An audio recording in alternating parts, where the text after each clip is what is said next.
மகிழ்ச்சியின் சத்தம் வழங்கும் அனுதின தேவமன்னா. Voice of Joy presents Daily Manna by Reverend A. Benedict. Praise the Lord. God loves you so much. இன்றைய தேவ மன்னாவாக இன்றைய மன்னாவின் தலைப்பு கர்த்தர் நல்லவரும் உத்தமருமாயிருக்கிறார். கர்த்தர் நல்லவரும் உத்தமருமாயிருக்கிறார்.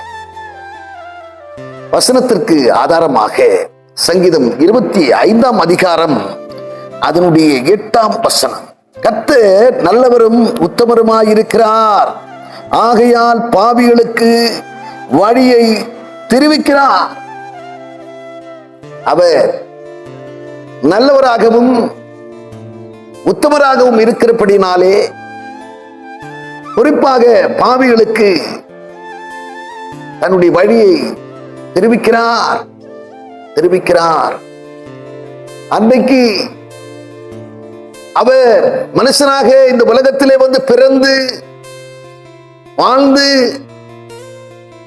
எத்தனை வருட காலம் ஊழியம் செய்த நாட்களிலே வேதம் சொல்லுகிறது, அப்போஸ்தலர் நடவடிக்கைகள் 10 அதிகாரத்தில் 38 வசனத்திலே சொல்லப்பட்டிருக்கிற வண்ணமாக நன்மை செய்கிறவராக எங்கும் அவர் சுற்றி திரிந்தார். நன்மை செய்கிறவராக எங்கும் சுற்றி திரிந்தார். அதே ஆண்டவர், அதே கர்த்தர் இன்னும் உயிரோடு வாழ்கிறார். நேற்றும் இன்றும் என்றும் மாறாத நம் இயேசு அவர் இன்னும் வாழ்கிறார். இன்னும் தம்முடைய பிள்ளைகளுக்கு நன்மை செய்ய சிந்தை உள்ளவராயிருக்கிறார். தீயோர் மேலும் நல்லோர் மேலும் மழை பெய்ய பண்ணுகிறவர், தீயோர் மேலும் நல்லோர் மேலும் சூரியனை உதிக்க பண்ணுகிறவர். எனக்கு அன்பானவர்களே, வேதம் சொல்லுகிறது, சிங்க குட்டிகள் தாழ்ச்சி அடைந்து பட்டினியாயிருக்கும், கர்த்தரை தேடுகிறவர்களுக்கோ ஒரு நன்மை குறைப்படாது என்று வேதம் சொல்லுகிறது. அன்னைக்கு நன்மை செய்தவர், நம்மை தேடி வந்த, நம்மை நாடி வந்த, நம்மை பின்பற்றி வந்தவர், யாவருக்கு நன்மை செய்தவர் இன்னும் நன்மை செய்கிறவராயிருக்கிறார். தேடினால் உனக்கு அவர் தென்படுவார். தாவீது பக்தன் தன்னுடைய குமாரனாகிய சாலமோனிடத்திலே பேசும்போது, என் குமாரனாகிய சாலமோனே, நீ உன்னுடைய உத்தம இருதயத்தோடும் உற்சாக மனதோடும் நீ அவரை தேடுவாய் என்றால், நீ தேடினால் உனக்கு அவர் தென்படுவார்.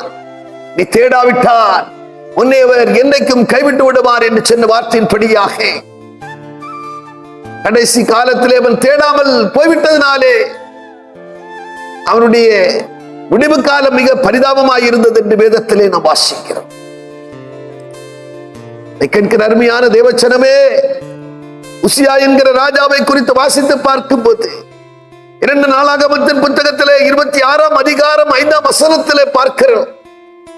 கர்த்தரை தேடின நாட்களில் எல்லாம் அவன் காரியங்களை கர்த்தர் வாய்க்கப்படினார்.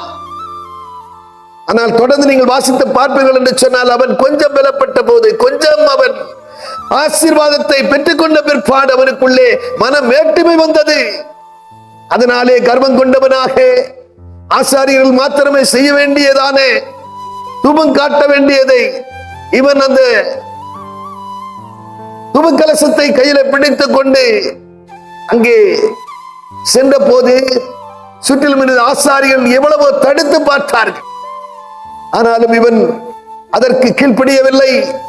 மாறாக கோபாவேசத்தோடு அந்த தூப கலசத்தை எடுத்து தூபம் காட்ட ஆரம்பித்த போது ஆசாரிகள் பார்த்து கொண்டிருக்க இவனுடைய நெற்றியிலே குஷ்டம் தோன்றியது.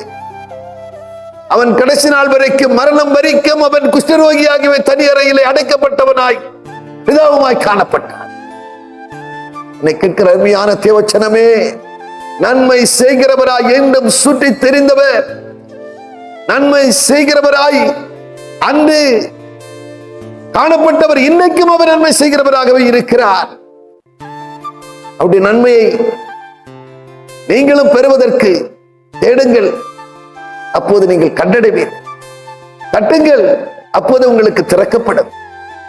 கேளுங்கள், உங்களுக்கு அது கொடுக்கப்படும். வேதம் அழகாக ஒரு வார்த்தை சொல்லுகிறது. மத்தேயு 7ஆம் அதிகாரத்திலே 11ஆம் வசனத்திலே, பொல்லாதவர்களாகிய நீங்கள் உங்கள் பிள்ளைகளுக்கு நல்ல ஈவுகளை செய்ய அறிந்திருக்கும் பொழுது, பொல்லாதவர்களாகிய நீங்கள் உங்கள் பிள்ளைகளுக்கு நல்ல ஈவுகளை செய்ய அறிந்திருக்கும் பொழுது, பரலோகத்தில் இருக்கிற உங்கள் பரமபிதா தமிழத்திலே வேண்டிக் கொள்கிறவர்களுக்கு நன்மையானவைகளை, அதிக நன்மையானவைகளை செய்வது அதிக நிச்சயம் அல்லவா? எனவே கேட்கிறவன் பெற்றுக் கொள்ளுகிறான், தேடுகிறவன் கண்டடைகிறான், தட்டுகிறவனுக்கு திறக்கப்படுகிறது. நன்மையை பெற்றுக்கொள்ள நீங்கள் அவரை தேடுங்கள், அவரை நோக்கி முறையிடுங்கள். தாவீதின் குமாரனே எனக்கு இரங்கும் என்று சொல்லி பத்துமே குருடன் என்று கூப்பிட்டதனாலே, நம்பிக்கையோடு அவரை நோக்கி கூப்பிட்டதனாலே அவனுடைய காரியத்தை கர்த்தர் வாக்கிய பண்ணினார். குருட்டு கண்களை திறந்தார், அவனுக்கு பார்வையை கொடுத்து அவனை அனுப்பினார். இன்றைக்கும் உனக்கு நன்மை செய்ய, இன்றும் உனக்கு அதிசயங்களை செய்ய காத்திருக்கிறார். அவரிடத்திலே வாருங்கள், அவரை தேடுங்கள், அவரை தேடி வாருங்கள், அவரை நோக்கி கூப்பிடுங்கள். நிச்சயம் உங்களுக்கு நன்மையை செய்வார். நாம் ஜெபம் பண்ணுவோம். பரலோக பிதாவே, நாங்கள் உம்மை துதிக்கிறோம், ஸ்தோத்தரிக்கிறோம். ஆண்டவரே, நீர் எங்கும் நன்மை செய்கிறவராய் இருக்கிறீர் அப்பா.